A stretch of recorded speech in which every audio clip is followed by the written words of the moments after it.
हीरों का सच। एक बार राजा कृष्णदेव राय दरबार में बैठे मंत्रियों के साथ विचार विमर्श कर रहे थे कि तभी एक व्यक्ति उनके सामने आकर कहने लगा, महाराज मेरे साथ न्याय करें, मेरे मालिक ने मुझे धोखा दिया है। इतना सुनते ही महाराज ने उनसे पूछा, तुम कौन हो और तुम्हारे साथ क्या हुआ है? अन्नदाता मेरा नाम नामदेव है। कल मैं अपने मालिक के साथ किसी काम से एक गांव में जा रहा था। गर्मी की वजह से चलते चलते हम थक गए और पास में एक मंदिर की छाया में बैठ गए। तभी मेरी नज़र एक लाल रंग की थैली पर पड़ी जो कि मंदिर के एक कोने में पड़ी हुई थी। मालिक की आज्ञा लेकर मैंने वो थैली उठा ली। उसे खोलने पर पता चला कि उसके अंदर बेर के आकार के 2 हीरे चमक रहे थे। हीरे मंदिर में पाए गए थे, इसलिए उन पर राज्य का अधिकार था। परंतु मेरे मालिक ने मुझसे ये बात किसी को भी बताने से मना कर दिया और कहा कि हम दोनों इसमें से एक एक हीरा रख लेंगे। मैं अपने मालिक की गुलामी से परेशान था, इसलिए मैं अपना काम करना चाहता था, जिसके कारण मेरे मन में लालच आ गया। हवेली आते ही मालिक ने हीरे देने से साफ इनकार कर दिया। यही कारण है कि मुझे इंसाफ चाहिए। महाराज ने तुरंत कोतवाल को भेजकर नामदेव के मालिक को महल में पेश होने का आदेश दिया। नामदेव के मालिक को जल्द ही राजा के सामने लाया गया।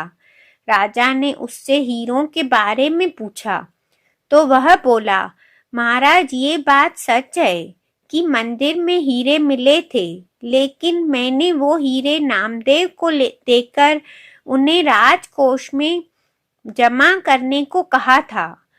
जब वह वापस लौटा तो मैंने उससे राजकोष की रसीद मांगी तो वह आनाकानी करने लगा। मैंने जब इसे धमकाया तो ये आपके पास आकर मनगढ़ंत कहानी सुनाने लगा। अच्छा तो ये बात है, महाराज ने कुछ सोचते हुए कहा, क्या तुम्हारे पास इस बात का कोई सबूत है कि तुम सच बोल रहे हो?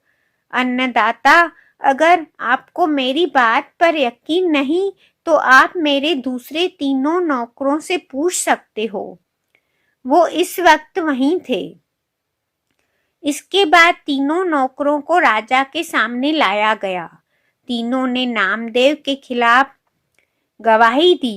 महाराज 3 नौकरों और मालिक को वहीं बिठाकर अपने विश्राम कक्ष में चले गए और सेनापति तेनालीराम महामंत्री को भी इस विषय में बात करने के लिए बुलाया गया। उनके पहुंचने पर महाराज ने महामंत्री से पूछा, आपको क्या लगता है, क्या नामदेव झूठ बोल रहा है? जी महाराज, नामदेव ही झूठा है। उसके मन में लालच आ गया होगा और उसने हीरे अपने पास ही रख लिए होंगे। सेनापति ने गवाहों को झूठा बताया। उसके हिसाब से नामदेव सच बोल रहा था। तेनालीराम चुपचाप खड़ा सबकी बातें सुन रहा था। तब महाराज ने उसकी ओर देखते हुए उसकी राय मांगी। तेनालीराम बोला, महाराज कौन झूठा है और कौन सच्चा, इस बात का अभी पता लग जाएगा, परंतु आप लोगों को कुछ समय के लिए पर्दे के पीछे छुपना होगा। महाराज इस बात से सहमत हो गए क्योंकि वो जल्दी से जल्दी इस मसले को सुलझाना चाहते थे, इसलिए पर्दे के पीछे जाकर छुप गए। महामंत्री और सेनापति मुंह सिकोड़ते हुए पर्दे के पीछे चले गए।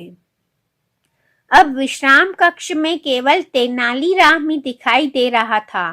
अब उसने सेवक को कहकर पहले गवाह को बुलाया। गवाह के आने पर तेनालीराम ने पूछा, क्या तुम्हारे मालिक ने तुम्हारे सामने नामदेव को हीरे दिए थे? जी हाँ। फिर वो तुम्हें हीरे के रंग और आकार के बारे में भी पता होगा। तेनालीराम ने एक कागज और कलम गवाह के सामने करते हुए उससे कहा, लो मुझे इस पर हीरे का चित्र बनाकर बताओ। इतना सुनते ही उसकी सिट्टी पिट्टी गुल हो गई और बोला, मैंने हीरे नहीं देखे क्योंकि वो लाल रंग की थैली में थे। अच्छा, अब चुपचाप वहां जाकर खड़े हो जाओ। अब दूसरे गवाह को बुलाकर उससे भी यही प्रश्न पूछा गया। उसने हीरों के रंग के बारे में बताकर कागज पर दो गोल गोल आकृतियां बनाकर अपनी बात साबित की। फिर उसे भी पहले गवाह के पास खड़ा कर दिया गया और तीसरे गवाह को बुलाया गया। उसने बताया कि हीरे भोजपत्र की थैली में थे, इस वजह से वह उन्हें देख नहीं पाया। इतना सुनते ही महाराज पर्दे के पीछे से सामने आ गए। महाराज को देखते ही तीनों घबरा गए और समझ गए कि अब सच बोलने में ही उनकी भलाई है। तीनों महाराज के पैरों को पकड़कर माफी मांगने लगे और बोले, हमें झूठ बोलने के लिए हमारे मालिक ने धमकाया था और नौकरी से निकालने की धमकी दी थी, इसलिए हमें झूठ बोलना पड़ा। महाराज ने तुरंत मालिक के घर की तलाशी के आदेश दे दिए। तलाशी लेने पर दोनों हीरे बरामद कर लिए गए। सजा के तौर पर मालिक को 10,000 स्वर्ण मुद्राएं नामदेव को देनी पड़ी और 20,000 स्वर्ण मुद्राएं जुर्माने के तौर पर भरनी पड़ी, जबकि बरामद हुए दोनों हीरे राजकोष में जमा कर लिए गए। इस प्रकार तेनालीराम की मदद से महाराज ने नामदेव के हक में फैसला सुनाया।